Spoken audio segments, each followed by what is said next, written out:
ಪ್ರಧಾನಿ ನರೇಂದ್ರ ಮೋದಿ ಪದಗ್ರಹಣ ಕಾರ್ಯಕ್ರಮಕ್ಕೆ ಸಕಲ ರೀತಿಯ ಸಿದ್ಧತೆಗಳು ತಯಾರಿಗಳು ಈಗಾಗಲೇ ಆರಂಭ ಆಗಿದೆ.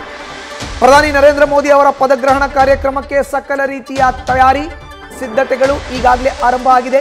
ರಾಷ್ಟ್ರಪತಿ ಭವನದಲ್ಲಿ ಸಕಲ ತಯಾರಿಯನ್ನ ಆರಂಭಿಸಿದ್ದಾರೆ ಸಿಬ್ಬಂದಿ. 8 ರಿಂದ 10 ಸಾವಿರ ಜನರು ಪದಗ್ರಹಣ ಕಾರ್ಯಕ್ರಮದಲ್ಲಿ ಭಾಗಿಯಾಗುವ ನಿರೀಕ್ಷೆ ಇದೆ. ಪದಗ್ರಹಣ ಕಾರ್ಯಕ್ರಮದಲ್ಲಿ ಹಲವು ವಿಶೇಷ ಅತಿಥಿಗಳು ಭಾಗಿಯಾಗ್ತಾ ಇದ್ದಾರೆ.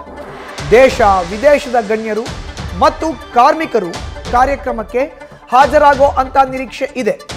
ಈ ನಿಟ್ಟಿನಲ್ಲಿ ಸಕಲ ರೀತಿಯ ಸಿದ್ಧತೆಗಳನ್ನು ತಯಾರಿಗಳನ್ನು ಈಗಾಗಲೇ ಮಾಡಿಕೊಳ್ಳಲಾಗ್ತಾ ಇದೆ. ಪ್ರಧಾನಿ ನರೇಂದ್ರ ಮೋದಿ ಅವರು 3ನೇ ಬಾರಿಗೆ ಪದಗ್ರಹಣವನ್ನು ಮಾಡ್ತಾ ಇದ್ದಾರೆ ಪ್ರಧಾನಿಯಾಗಿ. ಈ ನಿಟ್ಟಿನಲ್ಲಿ ಸಕಲ ರೀತಿಯ ಸಿದ್ಧತೆಗಳು ರಾಷ್ಟ್ರಪತಿ ಭವನದಲ್ಲಿ ಆಗ್ತಾ ಇದೆ. ಒಳಗೆ ಮತ್ತು ಹೊರಗಡೆ ಸಕಲ ರೀತಿಯ ಭದ್ರತೆಗಳನ್ನು ಮಾಡಿಕೊಳ್ಳಲಾಗ್ತಾ ಇದೆ. ದೇಶ ವಿದೇಶದ ಗಣ್ಯರು ಕಾರ್ಮಿಕರು ಕಾರ್ಯಕ್ರಮಕ್ಕೆ ಹಾಜರಾಗ್ತಾರೆ. ಈ ನಿಟ್ಟಿನಲ್ಲಿ ಯಾವೆಲ್ಲ ವ್ಯವಸ್ಥೆಗಳು ಬೇಕೋ ಅದನ್ನು ಈಗಾಗಲೇ ಮಾಡಿಕೊಳ್ಳಲಾಗ್ತಾ ಇದೆ. ರಾಷ್ಟ್ರ ರಾಜಧಾನಿ ನವದೆಹಲಿಯ ರಾಷ್ಟ್ರಪತಿ ಭವನದಲ್ಲಿ ಪದಗ್ರಹಣ ಕಾರ್ಯಕ್ರಮ ನಾಳೆ ಸಂಜೆ 7:15 ಆಗುತ್ತೆ. 8 ರಿಂದ 10 ಸಾವಿರ ಮಂದಿ ಈ ಪದಗ್ರಹಣ ಕಾರ್ಯಕ್ರಮದಲ್ಲಿ ಭಾಗಿಯಾಗುವಂಥ ನಿರೀಕ್ಷೆ ಇದೆ.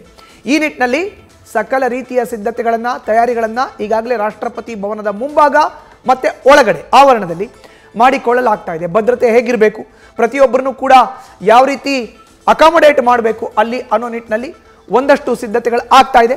ಸಿಬ್ಬಂದಿ ಅದರ ಮೇಲ್ವಿಚಾರಣೆಯನ್ನು ನೋಡ್ಕೊಳ್ಳುವಂಥ ಅಧಿಕಾರಿಗಳ ಸೂಚನೆಯ ಮೇರೆಗೆ ಮಾಡ್ತಾ ಇದ್ದಾರೆ. 8 ರಿಂದ 10 ಸಾವಿರ ಜನರು ಪದಗ್ರಹಣ ಕಾರ್ಯಕ್ರಮದಲ್ಲಿ ಭಾಗಿಯಾಗ್ತಾರೆ. ದೇಶ ವಿದೇಶದ ಗಣ್ಯರು ಕೂಡ ನಾಳೆ ಸಂಜೆ 7:15 ನಡೆಯುವಂಥ ಪ್ರಧಾನಿ ನರೇಂದ್ರ ಮೋದಿ ಅವರ ಪದಗ್ರಹಣ ಕಾರ್ಯಕ್ರಮಕ್ಕೆ ಸಾಕ್ಷಿಯಾಗಲಿದ್ದಾರೆ.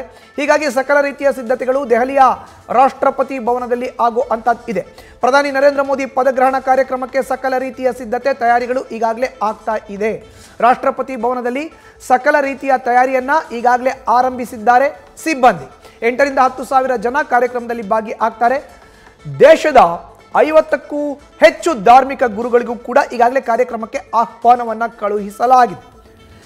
ವಿಶ್ವದ ಹಲವು ದೇಶದ ಪ್ರತಿನಿಧಿಗಳು ಭಾಗಿಯಾಗ್ತಾರೆ. ದೆಹಲಿಯಲ್ಲಿರೋ ಎಲ್ಲ ವಿದೇಶಿ ದೂತಾವಾಸಿಗಳು ಕೂಡ ಪ್ರಮುಖರಿಗೂ ಈಗಾಗಲೇ ಆಹ್ವಾನವನ್ನು ಕಳುಹಿಸಿಕೊಡಲಾಗಿದೆ. ಇನ್ನು ರಾಷ್ಟ್ರಪತಿ ಭವನದಲ್ಲಿ ಸಕಲ ರೀತಿಯ ಸಿದ್ಧತೆ ಆರಂಭ ಆಗಿದೆ. ನ್ಯೂಸ್ ಫಸ್ಟ್ ನಿರ್ಭೀತಿಯಿಂದ ನಿಮ್ಮ ಪರವಾಗಿ.